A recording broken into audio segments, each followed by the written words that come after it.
What's up? Cam in Chicago. Hey, Cam, what's going on? Hi, Dr. John. Thank you so much for taking my call. And I just will say that I am blessed and my life is pretty wonderful. So. That is awesome. Told you, James. Just kidding. Hey, thank you for putting me in my place. I know that people are doing well right now. It's awesome. So what's up? How can I help? So my fiancé and I are getting married in October. Okay. And I'm calling because he has had a very traumatic life. And he's doing really well now, and we're really happy. But I know that he never addressed any of his traumas in counseling or anything like that. So I'm kind of worried that his traumas might manifest in some way in our marriage. Is that something I should worry about? If no, how can I stop worrying? And if yes, how can I help him? Awesome question. Hey, dude, thanks for loving that guy. That's so good, man. When are y'all getting married? October 30th. Oh, man. So it's coming up sooner rather than later, huh? Very cool. Okay.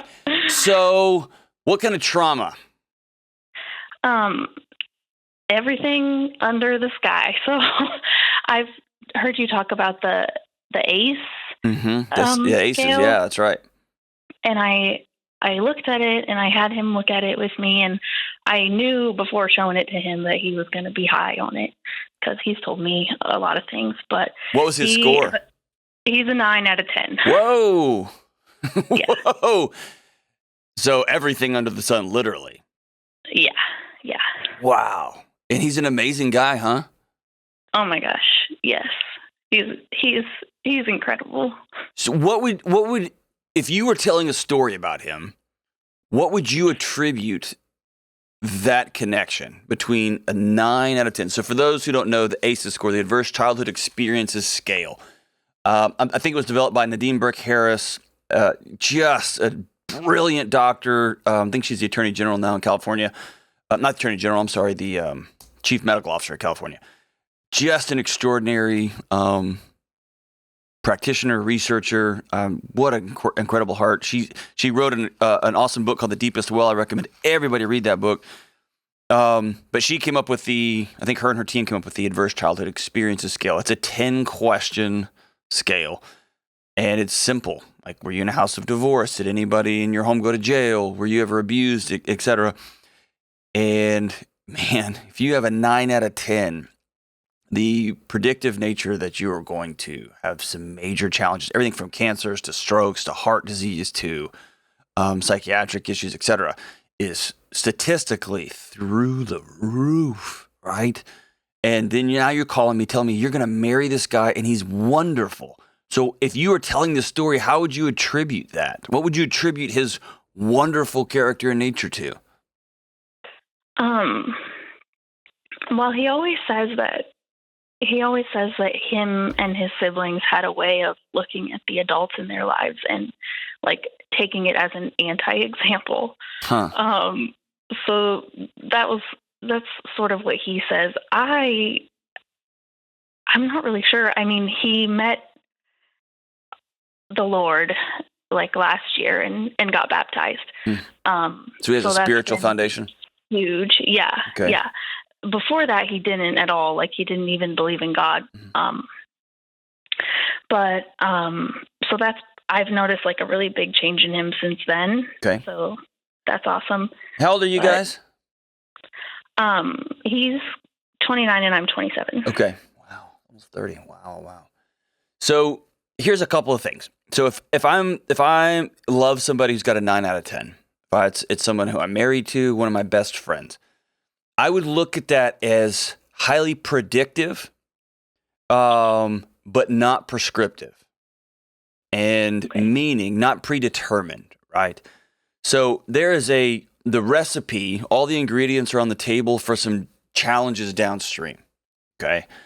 And it's something that I would if I loved this person, I would highly recommend that that you create a life that would be supportive and preventative, okay? Sometimes trauma pops up in weird ways, like after your first kid, or after you get fired for the first time, or there's a big catastrophic event, whatever that looks like. And sometimes people are just resilient and strong and powerful, and they've got great people in their lives, and they've got a good spiritual connection, and they really take care of their bodies, and they sleep well. And so those of us who don't have a 9 out of 10 on the scale, what we end up doing is we flinch every time they're in our presence. And 9 out of 10 that's a lot. Most of us have somebody that we love whose parents were divorced, or who may have experienced abuse, or maybe were sexually assaulted in college, or were in a bad car wreck. And what we do is we anticipate in that person's life and almost create a self-fulfilling prophecy where we walk around with velvet gloves we don't want to ever disturb. And so we keep secrets, or we don't want to bother them, so we hold on to stuff. Or we're really struggling, but we don't want to burden them because they've had a hard life and whatever. And so we hold on to this stuff. They sense that gap, and then their alarms kick back up, the old alarms that kept them alive. Does that make sense? Mm-hmm. And so what you don't want to do is to create a self-fulfilling prophecy where you spend your life looking at this person that you love through a magnifying glass, looking for evidence of trauma from childhood emerging, thereby creating a relatively tense home where you keep secrets from each other. You don't tell him everything. You don't lean into it. You don't demand that he be a great partner and a great husband and somebody who shows up and somebody who works hard, somebody who doesn't get fired. All these things, because the past becomes this excuse. And I loved the phrase, your past is a context. It's not an excuse, right? It gives you some idea as to why you may have an overinflamed body. You may not default to good sleep. You may withdraw when something gets heavy. You may have impulses towards anger or frustration or addiction, but that doesn't give you an excuse to then go down those paths. Does that make sense? Yeah. So here's what's going to be really important for you guys. Number one, you got to be really clear with one another. Real clear. Super honest. And I would recommend, I don't know how you can get more honest. I would recommend you guys having a default setting of honesty and connection now. Have you all gone through any sort of premarital counseling? We have met with our priest like a couple of times, but I was planning on signing us up for like actual counseling with a counselor. So think of it as this. You've got a family history of heart disease and obesity. And what you're going to do at an early age, you're going to graduate college, and you're going to be more attentive probably than most to not eating foods out of packages, to eating healthy whole foods. You're going to be intentional about moving your body and exercising, right? So, because you've got this stuff you got the ingredients in the fridge, right? And you don't ever want to just start making it. Same thing here. So you can set up preventative counseling, and what it is just learning tools. He doesn't have a model of what a healthy marriage looks like. And you might not either, even though you may not have a 10 or a 9 on the ACEs score, you may not have a good picture of it either. So what y'all are going to do is you're going to go learn new tools. It's like y'all taking a karate class where you're going to learn to be ninjas. This is going to be learning how to be married, right? And it's not because you're broken, not because you're dysfunctional. You're just learning new tools. And then you're going to really default to creating a life early on where sleep is important, friends are important, exercise is important, gratitude journals where y'all tell each other what you're grateful for, really being intentional with your spiritual communities, right? And then you not trying to protect him from your heart, your thoughts, your needs, your fears, your concerns. Does that make sense? Yeah, absolutely. Have you found yourself doing that in your relationship?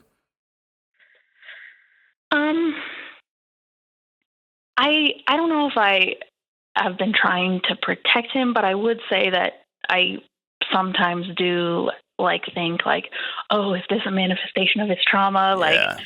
Projecting that onto him kind of.